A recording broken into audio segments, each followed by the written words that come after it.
옆에 계신 분에게 이렇게 축복하며 인사하겠습니다. 오늘도 은혜 많이 받으시기를 바랍니다. 부전자전, 모전여전이라는 말 들어보셨죠? 부모님을 자식들이 닮는다라는 거예요. 부모님을 닮는데 얼굴만 닮지 않고 말하는 말투도 닮고 또 심지어 화를 내는 모습도 닮아갑니다. 제가 어떤 집에 가서 신방을 가서 같이 가족들이 이렇게 예배를 드리는데 한 3, 4살 되는 어린아이가 있었습니다. 우찬이 정도? 그렇죠? 3, 4살 되는 어린아이가 있었습니다. 함께 기도하겠습니다. 그랬더니 몸을 좌우로 이렇게 막 흔드는 거예요. 뭔가 이렇게 진동이 느껴져서 성령님이 임재하시는가 봤더니 그것만 있고 막 이러면서 분명히 부모님 중에 아니면 할머니, 할아버지 중에 이렇게 기도하실 거예요. 또 어떤 아이는 막 앞뒤로 이렇게 흔듭니다. 그렇다라는 것이죠. 이렇게 이렇게 외모뿐만이 아니라 삶의 방식뿐만이 아니라 신앙생활도 유전이 됩니다. 유전의 법칙이다라는 것이죠. 그런데 안타깝게도 인생의 비극도 유전이 됩니다. 상처가 대물림됩니다. 가난도 반복되고 사랑받지 못함도 반복됩니다.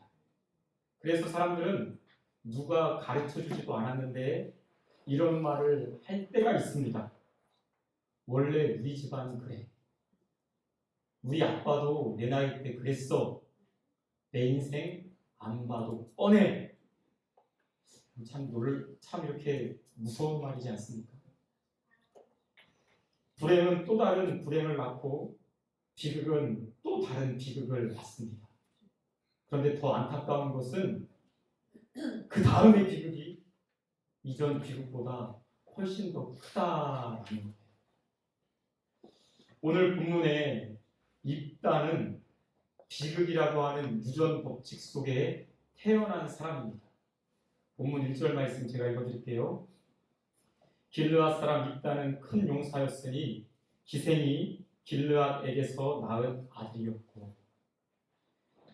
사사기 성경은 여러 명의 사사에 대해서 그 인생이 어떠한지 하나님 앞에서 어떻게 쓰임받았는지 보여주는데 입다라고 하는 사사를 이야기할 때에는 그의 출생부터 거론하고 있습니다. 입다는 길르앗이라고 하는 한 남자가 이름도 나오지 않는 한 여자, 성경엔 기생이라고 합니다. 그 기생에게서 낳은 아들이 바로 입다입니다. 태어날 때부터 상처가 있었다라는 것이죠. 비정상적인 가정에서 사랑을 받지 못하고 태어난 사람이 바로 입다였습니다. 아버지를 볼 때마다 그의 마음은 아마도 복잡했을 것입니다. 또한 그에게는 다른 형제들이 여럿이 있었는데 오랜 시간이 흐르자 그 형제들은 입다를 그 집에서 쫓아내버렸습니다. 본문 2절 말씀 제가 읽어드릴게요. 길르앗의 아내도 그의 아들들을 낳았더라. 형제들이 여럿 있었다라는 것이죠. 그 아내의 아들들이 자라매 입다를 쫓아내며 그에게 이르되 너는 다른 여인의 자식이니 우리 아버지의 집에서 기업을 잊지 못하리라 한지라. 한마디로 너는 우리 가족 아니야. 그러니 이제 나가! 라고 자기 형제 입다를 쫓아냈다는 것입니다. 여러분, 우리는 이 부분에서 한 가지 좀 생각해 봐야 할 것이 있습니다. 사람은 상처를 받게 되면 속상해, 화나, 짜증나 감정으로 끝나지 않는다는 거예요. 상처받은 사람의 인생의 방향과 삶의 태도가 흔들리게 되는데요. 입다는 이후에 점점 강한 사람이 됩니다. 그래서 그의 주위에 사람들이 모이게 되는데 성경에 보면 잡류라고 얘기합니다. 무가치한 사람들, 사회에서 뒤처진 사람들, 상처 많은 사람들의 우두머리가 바로 입다가 됩니다. 왜 그랬을까요? 입다 역시 이 큰 상처를 가지고 있었고 상처를 가지고 이 사회에서 살려면 강한 자가 되어야만 한다 라고 하는 것이 그의 인생의 목적이었고 또한 추구하는 바가 되었다는 것이죠. 살아남기 위해서 나는 무조건 강해야 돼 라고 하는 마음이 그의 삶의 방향을 결정하였습니다. 여러분, 사람이 상처를 잘 다루지 않으면 그 사람은 참 거친 사람이 됩니다. 사랑받지 못한 사람은 사랑을 받으려고 사람의 사랑을 인정을 받으려고 거기에 목맨다라는 것이죠. 무시당하며 자란 사람은 누구도 나를 무시할 수 없도록 어떻게든지 자신을 증명하려고 합니다. 버림받은 기억이 있었던 사람은 네가 날 버려? 아무도 나를 버리지 못하도록 스스로 강한 자가 되려고 합니다. 상처가 많은 입다 역시 누구보다도 강한 사람이 되어서 그 상처를 다른 사람들에게 티내지 않으려고 했다는 것이죠. 상처는 마음을 흔들 뿐만이 아니라 인생의 삶의 방향과 삶의 자세와 삶의 태도까지 흔들어 버리는 것이 바로 상처입니다. 세월이 흘렀습니다. 불행인지 다행인지 모르겠는데요. 하나님께서 입다를 사람들의 인정을 받을 수 있는 자리에 세워주셨습니다. 본문 8절 말씀을 같이 한번 읽어볼까요? 8절 시작. 그러므로 우리가 전국이 입다에게 이르되 이스라엘과 당신을 찾아온 것은 우리와 함께 가서 아몬 자손과 싸우게 하리니 그리하면 당신이 우리 길르앗 모든 주민의 머리가 되리라. 아멘. 아멘. 기생의 아들이라고 하는 인생의 큰 상처를 가지고 있는 입다가 드디어 사람들에게 인정받을 수 있는 기회가 왔는데 암몬 자손이 길르앗 그 지역을 점령하기 위해서 전쟁을 하기 위해서 쳐들어온 것입니다. 힘이 있었던 입다에게 장로들이 찾아와서 당신이 좀 나가서 싸워주십시오. 그러면 우리 모두가 온 이스라엘이 당신을 섬기겠습니다. 이제 잡류들의 우두머리가 아니라 야 이번에 잘하면 모든 사람들에게 인정받는 우두머리가 될 수 있겠구나. 그런 기회가 찾아오는 것입니다. 그런데 여러분 상처를 해결하지 못한 채 성공만 붙든다면 그 성공은 영광이 아니라 오히려 축복이 아니라 오히려 큰 위기가 될 수 있습니다. 일단은 그의 인생에서 가장 위태한 순간을 맞이하게 됩니다. 입다가 암몬 족속과 싸우기 위해서 사람들을 끌고 전쟁터로 나아가서 제일 선봉에 서는데 놀랍게도 하나님의 영이 그에게 임하시는 거예요. 함께 하시는 거예요. 이제 하나님과 함께해서 나가서 싸우기만 하면 승리는 따놓은 당상과 같은 것이죠. 그런데 이때 입다가 이해할 수 없는 행동을 합니다. 본문 30절 이하 제가 읽어드릴게요. 그가 여호와께 서원하여 이르되 주께서 과연 암몬 자손을 내 손에 넘겨주시면 누구든지 내 진문에서 나와서 나를 용접하는 그를 번제물로 드리겠나이다 하니라. 아멘. 이미 하나님의 영이 임했습니다. 하나님을 의지하고 신뢰하고 믿음으로 싸우러 나가면 100% 순종하지 않겠습니까? 그런데 입다는 전혀 누가 시키지도 않았습니다. 하나님 앞에 서원을 합니다. 그 서원이 무엇입니까? 나를 맞이하러 오는 그 사람은 내가 번제물로, 번제라는 하는 것은 여러분 태워 드리는 거예요. 완전히 태워서 그 향기를 하나님께 드리는 것이다. 이방 사람들이 하듯이 나를 맞이하러 오는 그 사람을 번제물로 드리겠습니다. 라고 하나님 앞에 서원을 한다는 것이죠. 성경은 하나님께서 그 서원을 기뻐하시지 않았다고 말씀하십니다. 오히려 입다의 왜곡된 신앙과 어리석음을 보여줄 뿐인 것이죠. 여러분 도대체 입다는 왜 시키지도 않은, 누가 하라고 하지도 않은, 하나님이 하라고 하지도 않은 그 서원을 했을까요? 하나님을 신뢰하기보다는 하나님과 거래하려고 했던 것이죠. 내가 어떤 희생을 하면 하나님께서도 나에게 감동하셔서 나에게 승리를 주실 거야. 여러분 그런데 하나님의 영이 여러분 소원했다고 해서 임하였습니까? 아니거든요. 일단은 두려운 나머지 너무나도 두려운 나머지 또 반드시 이겨야만 사람들에게 인정을 받겠다라고 하는 그 강박으로 인해서 하나님 앞에 거래하려고 하는 것입니다.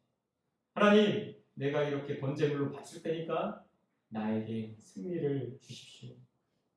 그러나 여러분, 하나님께서는 결코 우리의 희생 때문에 움직이시는 분이 아니세요.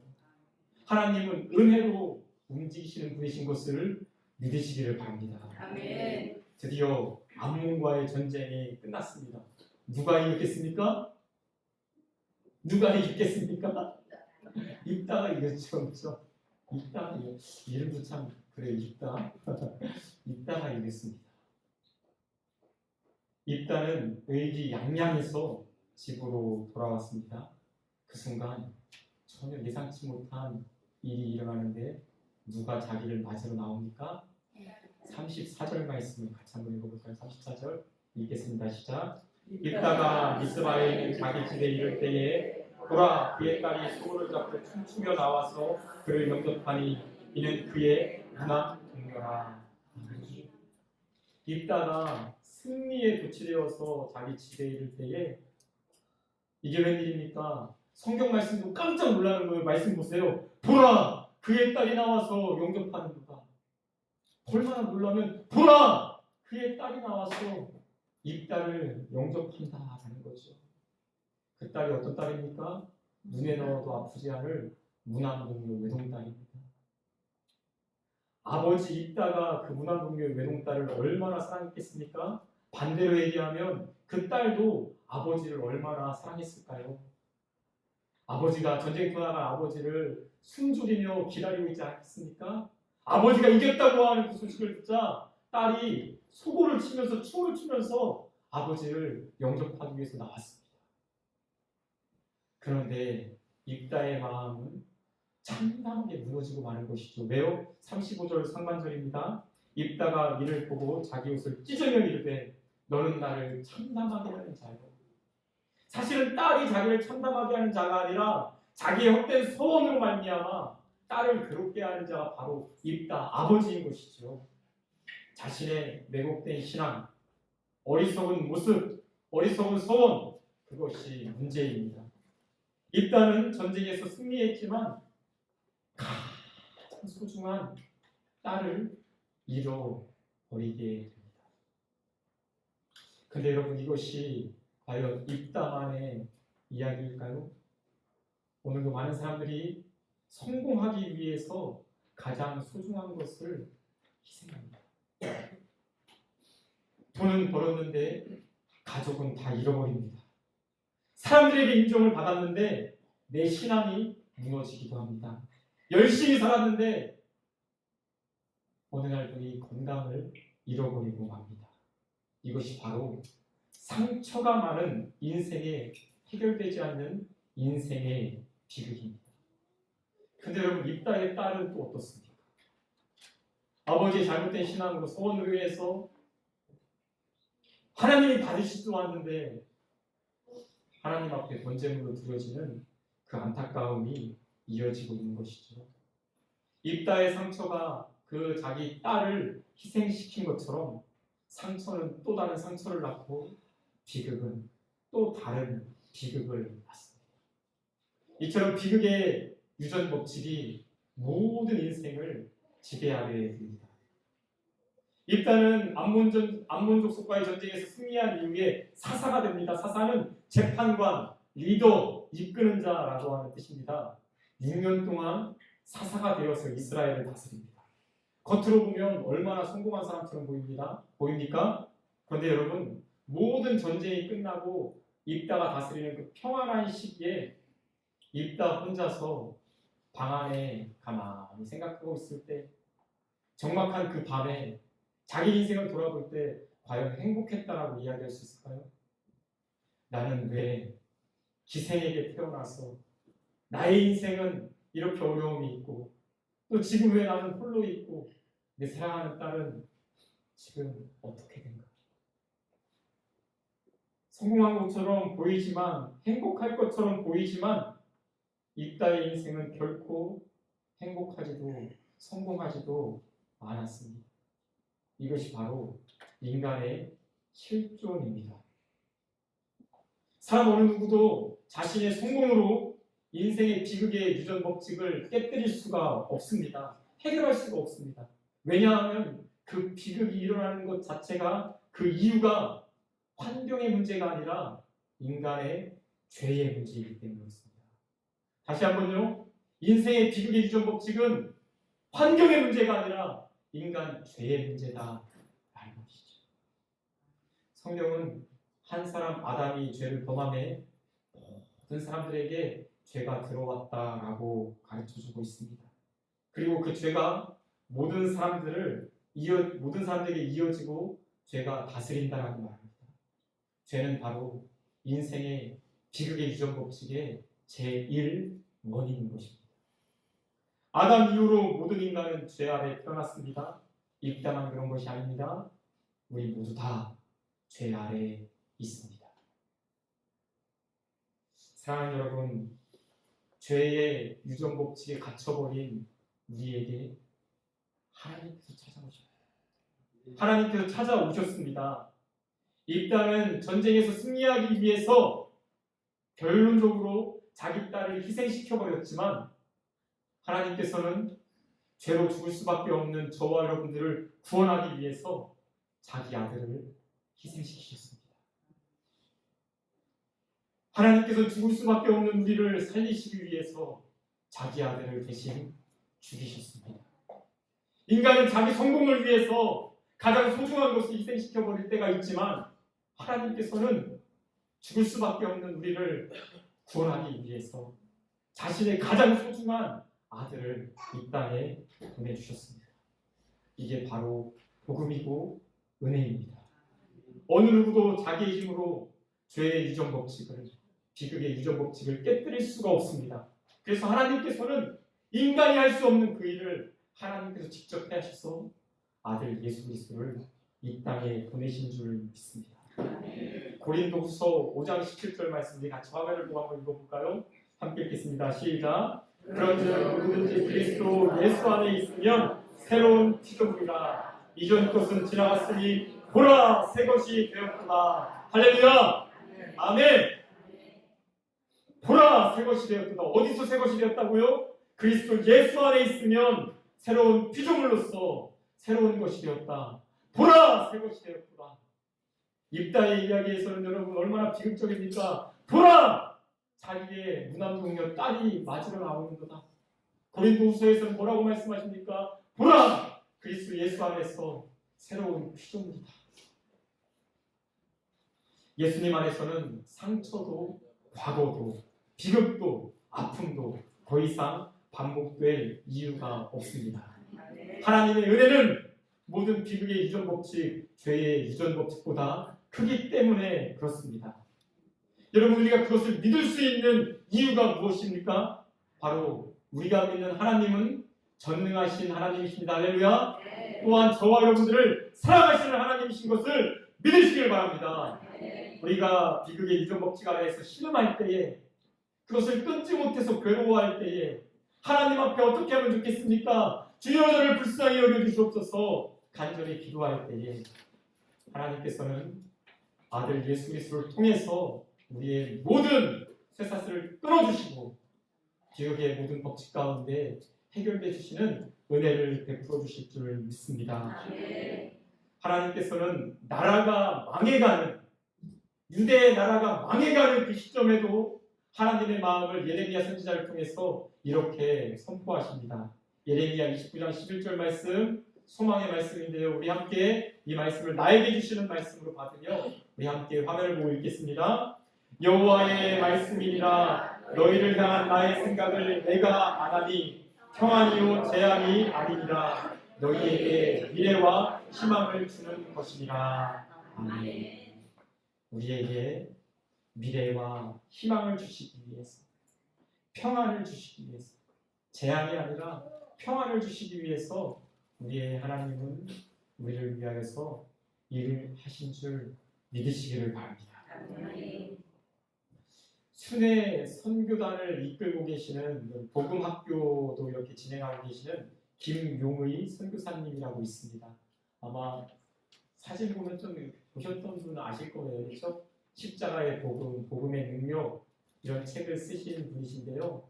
이분은 마치 입다처럼 몸을 파는 여인의 아들로 태어났습니다. 사랑을 먼저 경험하기보다는 상처를 먼저 경험했고 감사를 배우기보다는 욕설과 불평과 원망을 먼저 배웠습니다. 그래서 마음속에는 늘 그런 생각으로 가득 찼다고 합니다. 왜 나는 이런 집에서 태어났을까? 내가 조금만 더 커봐라.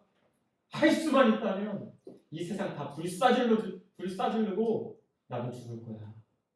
이런 이야기를 습관처럼 반복했다고 합니다.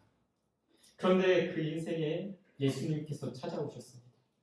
십자가 복음을 듣다가 하나님께서 자기를 사랑하신다라고 하는 느끼게 된 지점이 있습니다. 바로 요한복음 3장 16절 말씀. 하나님이 세상을 이처럼 사랑하사 독생자를 주셨다라고 하는 그 말씀을 듣는데 하나님께서 자기 마음에 이런 마음의 감동을 주시더랍니다. 용우야, 내가 널 사랑한다. 내가 널 사랑해서 내 아들 하나밖에 없는 독생자 예수 그리스도를 너를 위해 보내주었단다.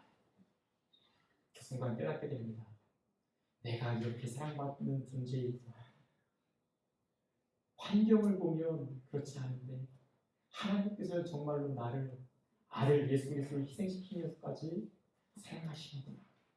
그러자 놀랍게도 자기 마음속에 그동안 가득 채웠던 원망과 불평과 분노가 정말 봄햇살에 눈 녹듯이 싹 녹아지는 것을 경험했다고 합니다.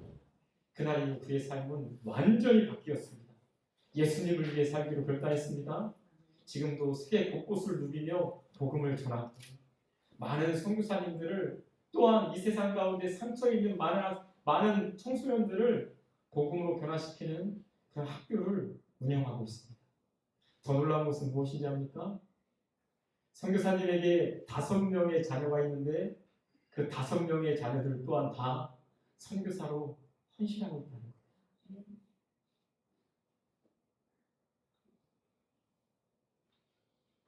죄를, 비극이 대물림되는 것이 아니라 하나님의 은혜가, 하나님의 사랑이, 하나님의 일하심이 그 가문을 통해서 새롭게 회복시켜 주신 줄 믿습니다. 예수 그리스도로 말미암는 하나님의 은혜는 모든 죄의 유전 법칙보다 훨씬 더 큽니다. 사랑하는 여러분, 여러분들의 삶은 어떻습니까? 여러분 중에 입다와 같이 비극적으로 태어나신 분 있으십니까? 혹시 비극의 유전 법칙에 꽉 붙들려서 이제 내 인생은 희망이 없어, 내 자녀들도 다 끝났어, 내 가족은 그럴 거야 라고 낙심하며 포기하고 절망하지 않으십니까? 이제 하나님을 굳게 붙잡으시기를 바랍니다. 하나님의 전능하심과 하나님의 사랑을 의지하시기를 바랍니다. 비극 가운데 있는 내 삶을 향해서 예수 그리스도의 은혜를 과감하게 선포하십시오. 하나님은 나를 사랑하신다. 하나님은 나를 사랑하신다. 하나님은 우리 자녀를 사랑하신다. 하나님은 우리 가족을 사랑하십니다. 이렇게 선포될 때에 하나님의 은혜로 말미암아 모든 비극의 죄의 유전 법칙은 깨뜨려지게 될 줄 믿습니다. 그런 믿음으로 비극을 축복으로 바꿔나가시는 하나님의 은혜를 경험하실 수 있는 저와 여러분 가족들, 우리 청주 성민의 영적 아름다운 공동체가 되기를 주님의 이름으로 간절히 소망합니다.